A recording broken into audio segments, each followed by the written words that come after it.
desta semana, feriado de 4 de julho na terra do Tio Sam. Então, convidamos 4 jornalistas do setor automotivo para escolher os carros americanos mais emblemáticos, que representam a liberdade e independência dos Estados Unidos. Das Américas, cruzamos o Atlântico para o Reino Unido para relembrar esse clássico inglês, o Mini Mark IV, de 1977. Sim, o famoso carro do Mr. Bean.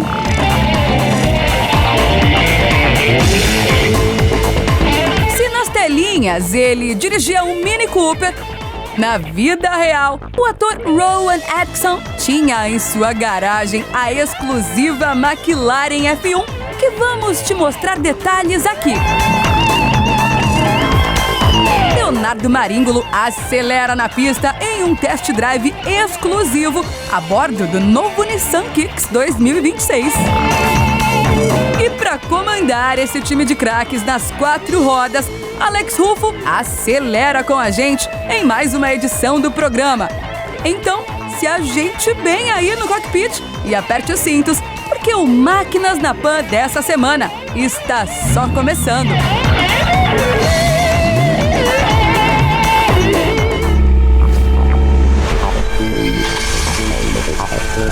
Máquinas na Pan. Independence Day. Isso mesmo, nessa semana, os norte-americanos comemoram o festejadíssimo 4 de julho, que simboliza liberdade, fundação da nação e valores democráticos dos Estados Unidos e que marca a declaração da independência do domínio britânico, assinada em 4 de julho de 1776.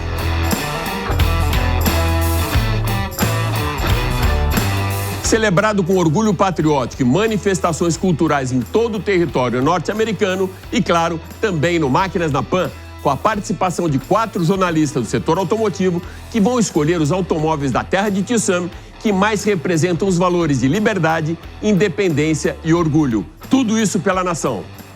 Oi, Alex, muito bom estar aqui de volta ao Máquinas da Pan, conversar com você, com o seu público, sobre um tema que eu acho bastante interessante, que é o estilo de vida do norte-americano em relação ao automóvel. É um mercado que prioritariamente absorve muitas picapes, principalmente ali na região do meio oeste, mas em todo o país também o consumo é muito grande. A líder há mais de 4 décadas é a Ford, com a F-150 principalmente, um veículo bastante versátil que o norte-americano consegue usar para o trabalho, para o lazer. É uma picape que inclusive agora tem até uma versão completamente elétrica e que pode ser utilizada como um power bank para quando você for acampar, por exemplo. Você que já morou lá sabe muito bem como as coisas funcionam nos Estados Unidos. Então eu diria que a F-150 é um dos ícones de liberdade do norte-americano. Um outro veículo é esse que eu estou a bordo agora, que é o Jeep Wrangler, esse SUV, que inclusive é vendido também aqui no mercado brasileiro, assim como a F-150 que eu acabei de falar. E ele tem também um espírito de liberdade muito grande.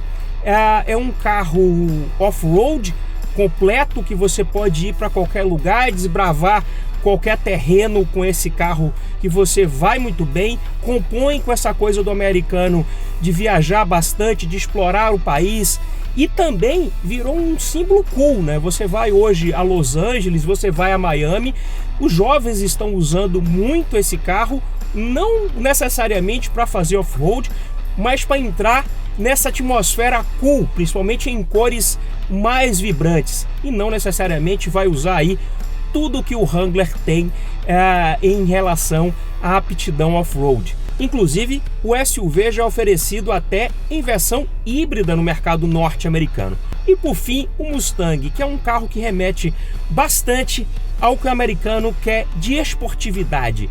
Esse muscle car, esse coupé esportivo que está há 60 anos no mercado e que continua oferecendo um motor V8, representa bastante a liberdade sobre rodas.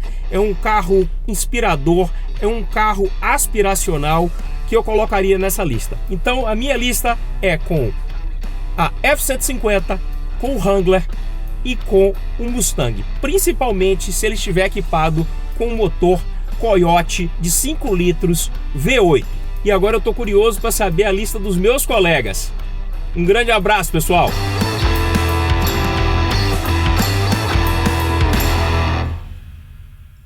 Voltando agora um pouco no tempo e resgatando a memória afetiva dos conquistadores britânicos, um pequeno automóvel cativou o mundo inteiro, tendo ao volante o carismático Mr. Bean, o Mini Mark IV de 1977. O pequeno automóvel, fabricado pela British Leyland, tinha uma cor verde com capô preto fosco, placa SLW28TR e aparece em praticamente todos os episódios da série de TV de 1990 a 1995 e facilmente identificado pelas cenas cômicas com o personagem conduzindo de forma totalmente absurda pelas ruas de Londres, até mesmo com uma poltrona amarrada no teto ou pelas estradas do interior da Inglaterra em disputa com o Ryland Supervan 3 azul claro de 3 rodas.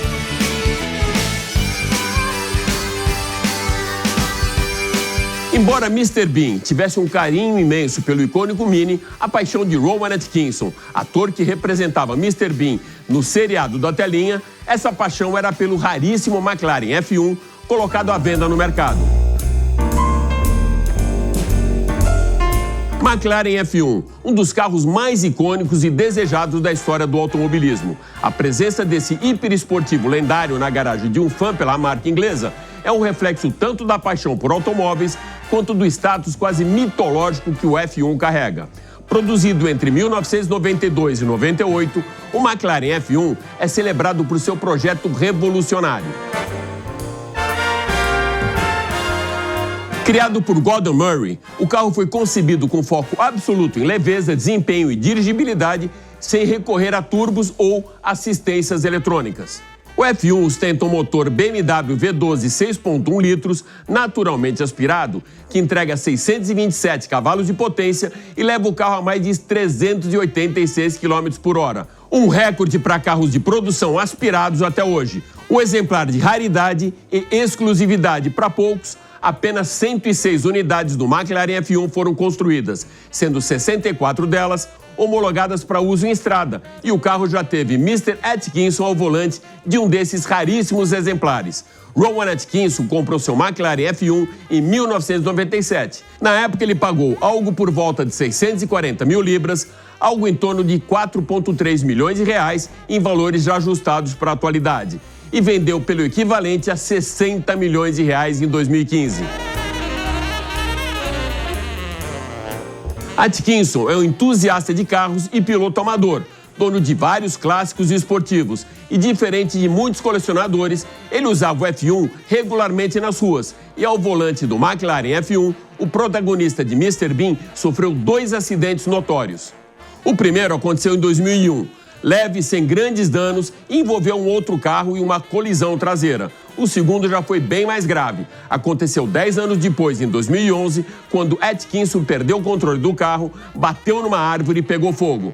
O ator sofreu uma fratura no ombro e o carro ficou seriamente destruído. O reparo levou mais de um ano e custou ao seguro cerca de 910 mil libras, o maior sinistro já pago pela seguradora do Reino Unido até então.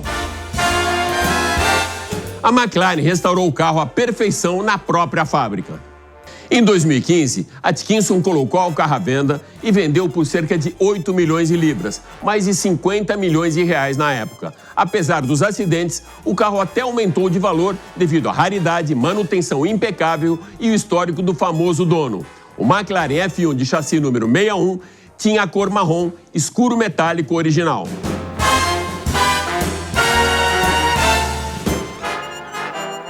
A história de Rowan Atkinson com o McLaren F1 é emblemática não só por envolver celebridade e luxo, mas por refletir a relação genuína de um entusiasta com uma máquina lendária. Ele não o tratou como relíquia, mas como aquilo que o Fórmula 1 realmente é, um dos melhores carros já construídos para dirigir.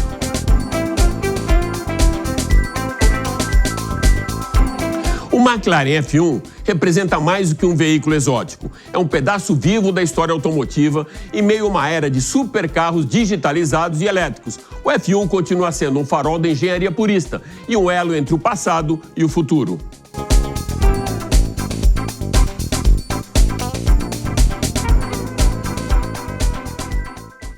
Ora, se não é o meu querido, irreverente e disruptivo João Anacleto. Diga lá, meu amigo, na sua leitura, qual o carro dos confederados, republicanos ou democratas que mais representa o 4 de julho? Grande Alex Rufo, é sempre um prazer estar aqui, especialmente em datas como essa, né? Como 4 de julho, uma coisa mais especial, que para mim também tem um significado que no final eu falo para você, que vai muito além da liberdade e dos carros. Mas para mim, o primeiro que me vem à mente quando eu penso em liberdade com carros americanos é obviamente o Ford Mustang, o único esportivo ininterrupto durante toda a história, desde seu nascimento até hoje, e eu já tive o prazer em andar em diversas versões.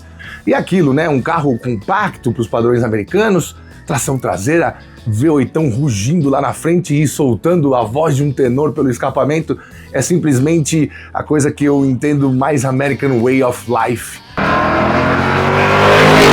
Mas não posso me esquecer de falar do primeiro contato que eu tive com outro ícone americano, esse da Chevrolet, o Corvette C06. Lá em 2006, a Chevrolet chamou a gente para fazer uma ação ali para conhecer carros americanos que não vendiam aqui. Hammer, Cobalt americano, o Saturn Sky, que era o Pontiac Solstice, e também consegui andar no Corvette C06, espetacular, carroceria de fibra com motor V8, um carro leve, tração traseira muito largo, cara, dava 82 km por hora em primeira, realmente uma sensação emocionante e até, vou te dizer, um pouco assustadora. E não posso deixar de falar de liberdade de você ir por qualquer outro caminho, pensando nos Estados Unidos, sem falar de picapes, obviamente. Uma das mais marcantes assim que eu andei foi a Ram TRX, lembrando do Tiranossauro Rex, a TRX, simplesmente espetacular, V8 com supercharger, aceleração de carro esportivo, numa picape de 5 metros e lá vai pedrada, e quase 3.000 quilos, realmente impressionante.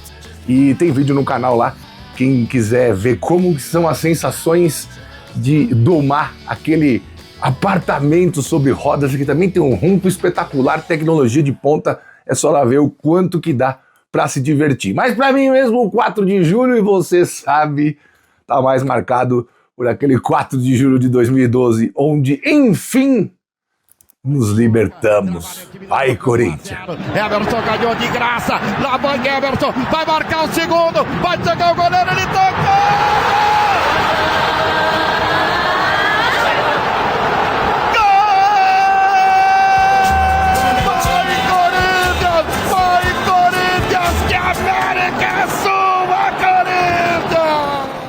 Dos comentários de Johnny Bravo Anacleto, a gente vai agora para Brotas com Léo Maringlo e o novo Nissan Kicks.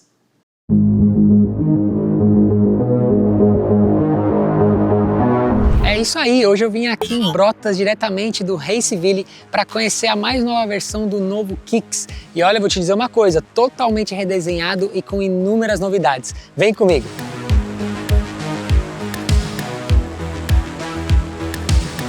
E dando uma zapeada aqui logo de cara, eu vim trazer vocês, como de costume, na dianteira primeiro.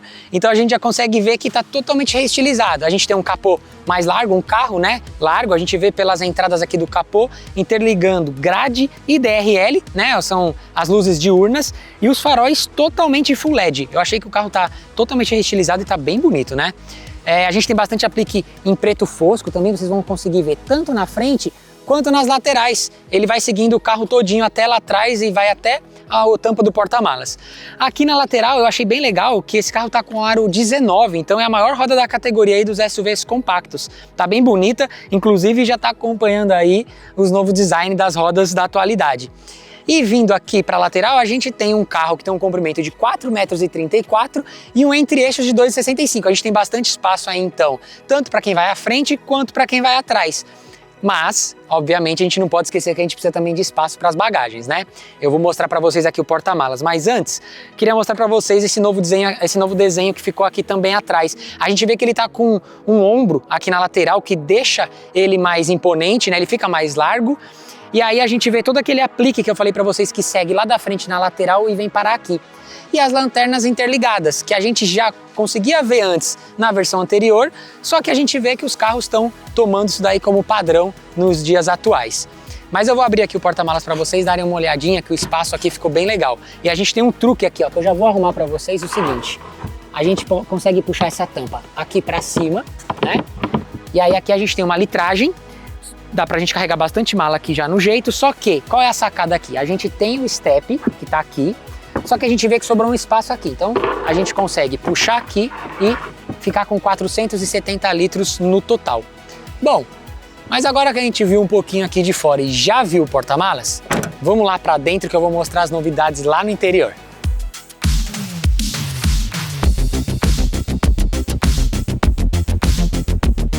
Internamente a gente consegue ter a mesma percepção que lá fora. A gente vê que foi tudo redesenhado, é realmente um novo carro. E de cara, o que chama a nossa atenção são essas telas enormes aqui interligadas, né? A gente tem tanto um cluster de 10,3 polegadas, quanto a multimídia também de 10,3 polegadas. E aí a gente tem essa interligação aqui, que parece tudo uma peça só. E com direito ao som da Bose, que inclusive tá aqui, ó. A gente tem uns alto-falantes aqui, com a assinatura Bose, um som de ótima qualidade. E uma outra coisa que a gente também tem aqui agora no novo Nissan Kicks é o ar-condicionado digital. Então aqui a gente tem algumas opções básicas, a gente não tem todos os controles aqui, por quê? Porque a gente estende os controles para multimídia. Então a gente entra aqui na multimídia na seção de ar-condicionado e a gente estende todas as opções para cá, direcionamento, enfim, tudo mais. O carro também conta com um ADAS, né? Então a gente tem todos os assistentes aí de comodidade e segurança, de frenagem, de ponto cego, enfim, né? Todo aquele pacote que a gente já está acostumado a ver aí de segurança no dia a dia. Com direção semi-autônoma dentro das leis, né? Das regras aí do Brasil. Teto solar. Então a gente tem um teto solar aqui que vai de cabo a rabo, quase encostando aqui nas portas laterais e vai quase até o encosto de cabeça dos ocupantes traseiros. Ele só não vai mais porque também, senão ali a gente compromete, né, o espaço na altura do teto para os ocupantes de trás. Bom, mas agora que a gente viu um pouquinho do externo e do interno, vamos lá para a pista que a gente vai dar uma acelerada e falar aqui da motorização do novo Nissan Kicks.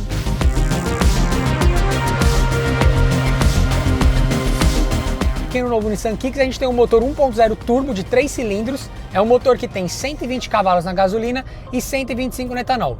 Torque, 22 kg de torque aí em qualquer um dos combustíveis, e esse motor aqui ele é atrelado a um câmbio de dupla embreagem de 6 velocidades e ele é banhado a óleo. Esse carro ele pesa em torno de 1.366 kg e ele faz um 0 a 100 em 12,8 segundos. Consumo? Bom, consumo desse novo Kicks é o seguinte: 8,3 km com 1 litro de etanol e 11,7 na estrada. Então, 8,3 na cidade, 11,7 na estrada. Na gasolina já é um pouquinho diferente, na gasolina faz um pouquinho melhor. Ele consegue fazer aí 9,9 na cidade e 14,3 na estrada. Óbvio que esses números variam muito com o nosso pé, o nosso dia a dia. Se tiver muito trânsito, se a gente estiver na estrada e estiver, né, pisando demais, óbvio, mas esses são os números aí que eles passaram pra gente. E o mais legal aqui do Kicks é o que eu falei agora para vocês, ele é turbo, então ele tem um fôlego diferente do aspirado, né? Então a gente está dando uma abusadinha aqui para sentir o motor, ele enche bem rápido, as retomadas são bem legais também, e a gente tem a opção aqui de colocar no manualzinho aqui na borboleta. Então ó, troquei para o manual, eu aperto o botão aqui que tem junto com o D e ele vai segurar, ele não vai trocar, ele não vai cortar, mas ó, ele não corta, só que ele manda eu trocar. Então ele vai segurar. Não é legal, né? A gente deixar... Ó, não é legal a gente deixar o carro chegar também tão no limite, ele não vai cortar giro. Mas a diversão aqui, ó, é que a gente entra com ele cheio e epa, tem passarinho na pista, aí não dá, saiu correndo. Mas ó, tem bastante fôlego. Suspensão macia e o carro muito confortável.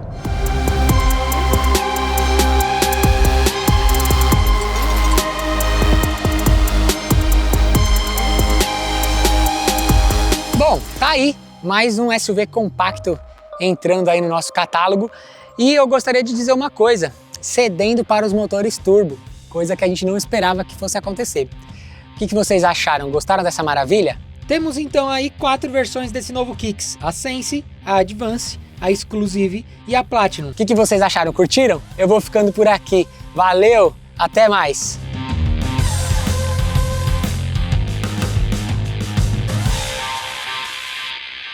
Qual será o carro que o nosso comandante, craque em Forças Armadas e pantaneiro Paulo Cruz, escolheu para representar a independência dos Estados Unidos? Diga lá, meu amigo. Alex, mais uma vez, que privilégio estar aqui participando com você do seu programa, né? E a missão que você me deu é muito especial. Quando a gente fala de carros norte-americanos, que tem essa coisa da liberdade, que marcam aí a independência dos Estados Unidos, olha, que tarefa legal. 2 vieram à minha mente de cara. Primeiro foi o Ford Model T, né, lá em 1908, esse carro que revolucionou toda a indústria automotiva mundial, né, o seu modo de produção, aquela coisa de fabricação de carro em série, né?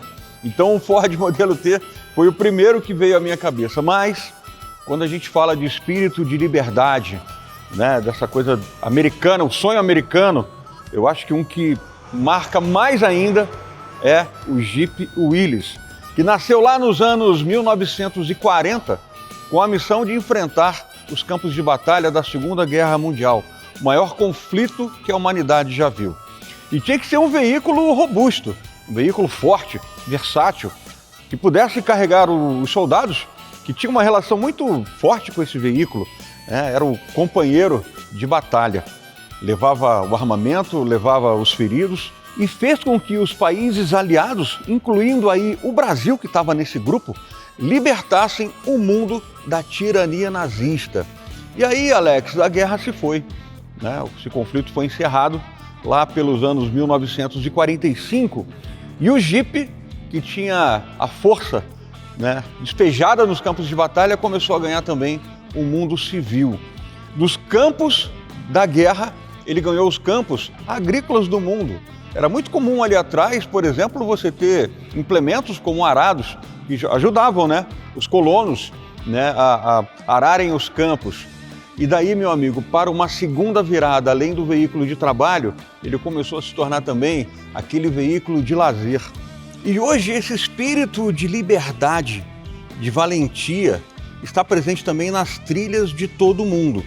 E é muito comum até aqui no Brasil a gente encontrar ainda alguns modelos Willys rodando aí pelo nosso Pantanal. Estou aqui no centro-oeste do Brasil, pertinho do Pantanal.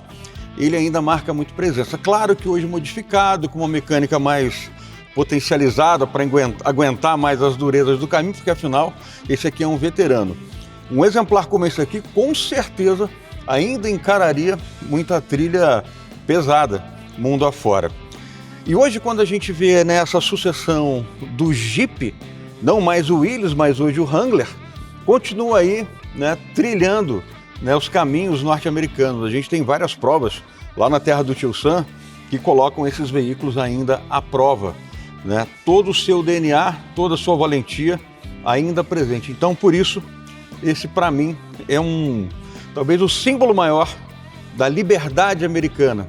Um veículo que realmente levou os soldados lá na década de 40 para os campos de batalha e hoje está aí no mundo civil, ainda fazendo bonito por onde quer que ele ande.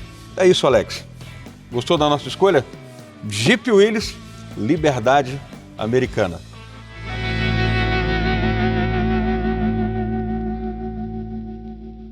A era dos muscle cars ficou para trás nos Estados Unidos e aquela paixão dos norte-americanos pelas picapes de grande porte, as Big Pickup Trucks, continuam em alta? Quem vai contar tudo isso pra gente é o jornalista Marcos Camargo, diretamente de Dallas, no Texas. A gente que já vem aqui há algum tempo, que víamos ali Mustang, Camaro, Charger e Challenger, isso está mudando. Esses carros já praticamente não existem mais, exceto o Mustang. O Mustang segue sendo vendido aqui, motor V8 tradicional, mas o Camaro saiu de linha agora e o Charger e Challenger também saíram de linha. Só que existe uma nova geração chegando, né? O Charger mesmo, ele chegou numa versão elétrica de 670 cavalos e a gente viu aqui em Dallas esse carro. Big Trucks, eles gostam muito dessas picapes aqui, que são maiores do que as nossas, né? A gente tem picape média, né? Hilux, Ford Ranger, todas essas estão lá no Brasil, aí no Brasil, e aqui nos Estados Unidos eles gostam das full size, né? Atualmente a mais vendida já há muito tempo é a F-Series, né? A linha da Ford, as picapes da Ford são líderes. Pra você ter ideia, cada mês aqui se vende quase 60 mil picapes da linha Ford, 60 mil por mês. A segunda colocada é a linha Silverado da GM, que vende mais ou menos 40 mil unidades por mês. E atualmente a Ram é terceira, vendendo mais ou menos 27 mil unidades por mês. E a GM vem de novo na quarta, que é a GMC Sierra, vendendo quase a mesma coisa que a Ram. E aqui ter picape, como a gente vê nas imagens aí, é muito fácil, você pode ir com ela em qualquer lugar. Eles gostam muito da versatilidade da picape e as grandes picapes fazem muito sucesso aqui nos Estados Unidos. Chegou a hora da quarta escolha, feito pelo quarto jornalista convidado mais que especial, em homenagem ao emblemático 4 de julho. Será que a escolha do editor do Jornal do Carro do Estadão, Tião Oliveira, é mais emblemática que o próprio Independence Day? Ladies and gentlemen, Tião Oliveira. Vou falar aqui sobre um cara, eu vou dizer para você que não tive muita dificuldade aí de pensar, né, quem é que representa para mim essa liberdade aí para dirigir, né, essa independência, mas é um cara que se confunde, né? Eu diria que assim, o criador e criatura, eles se confundem. É um cara que nasceu há 160 anos no interior dos Estados Unidos, de uma família simples, enfim, de lavradores e tal. Eles tinham uma fazenda e lá ele começou a mexer com maquinários, enfim, acabou se apaixonando pelo negócio. Na verdade, ele era um visionário, né? Esse cara chamado Henry Ford, que foi o cara que criou a Ford Motor Company, ele tinha, além de ele ser um visionário, ser um cara muito inteligente, ele queria também diminuir o esforço físico, né? Ele queria criar máquinas, ele queria desenvolver soluções para que o serviço braçal ele fosse menos intenso, né? Que as pessoas conseguissem trabalhar ali e produzir mais com menos esforço. Então o Ford aí teve a vida dele, enfim, ele começou, como eu disse, né, na fazenda lá dos pais e tal, depois começou a mexer com motores e tal, e aí, aí veio o Ford Modelo T, né, que para mim é um dos automóveis mais emblemáticos do mundo, e em 1913 o Ford criou um negócio que acabou sendo chamado de Fordismo, que é justamente a linha de produção em massa, né? Então, com o modelo T, que já era um carro, um produto revolucionário, porque o modelo T é o seguinte, era uma mesma base, né? É curioso isso, né? Como as coisas vão e voltam, né? Como diria o Raul Seixas aí, tudo acaba onde começou. Hoje as montadoras, as fabricantes de veículos do mundo inteiro, elas buscam cada vez mais padronização, né? Você ter uma mesma plataforma sobre a qual você consiga fazer vários tipos de veículos diferentes. O Ford já fazia isso desde 1900 e pouquinho, tal. 1913 foi quando culminou aí ele se inspirou, né, nos métodos de produção da Singer, aquela fábrica de máquinas de costura, e também dos revólveres Colt. E ele desenvolveu uma técnica de produção em massa em que os operários conseguiam produzir um carro a cada 98 minutos, ou seja, a cada jogo de futebol, né, considerando aí o jogo de futebol sem contar evidentemente a pausa, né, para os jogadores descansarem, a cada 98 minutos saía da linha de produção da Ford um automóvel que era uma coisa extraordinária. Além disso, o Ford, na época quando ele criou lá a fábrica dele, começou a contratar gente e tal, ele pagava $5 por dia, era muito mais do que as pessoas recebiam naquela época, enfim, era um salário altíssimo. Com isso ele conseguiu atrair profissionais especializados, muita gente, enfim, disposta a trabalhar ali bastante e tal, e ele criou, e curiosamente os carros da Ford logo ganharam o mundo, né? Primeiro os Estados Unidos, enfim, todos os lugares tinham um carro da Ford, baseado no modelo T ali, depois você teve picapes e tal, e tinha uns processos de produção que eram muito interessantes, porque, por exemplo, ele utilizava as caixas, né, de madeira lá que eram usadas para transporte de peças, por exemplo, ele pegava essa madeira e reaproveitava e fazia o assoalho dos carros, né? Ele fazia o assoalho de madeira e cobria aquilo com metal. Então você vê que era um cara que já tinha ali uma preocupação, né, em aproveitar material, enfim. Essa questão da padronização também é o seguinte: o Ford ele tem uma frase da qual eu gosto muito, que é o seguinte: você pode escolher carro de qualquer cor desde que seja preto, ou seja, ele padronizou também a cor do automóvel ali para reduzir custos, enfim, e para reduzir o tempo de produção. Então é isso, meu caro. Para mim, o carro que representa a liberdade e essa independência é o Ford Modelo T, e o cara é um Henry Ford, que para mim o Modelo T e o Ford são uma coisa só. É isso aí, meu caro. Grande abraço para você, para todas as amigas e amigos do Máquinas na Pan, e até breve. Tchau, tchau. É isso aí. O Máquinas da Pan dessa semana fica por aqui. Mas vai lembrar que você pode acompanhar o nosso programa em vídeo pela TV Jovem Pan News e pelas plataformas digitais da Jovem Pan. Super obrigado pela sua audiência e até a próxima. Valeu!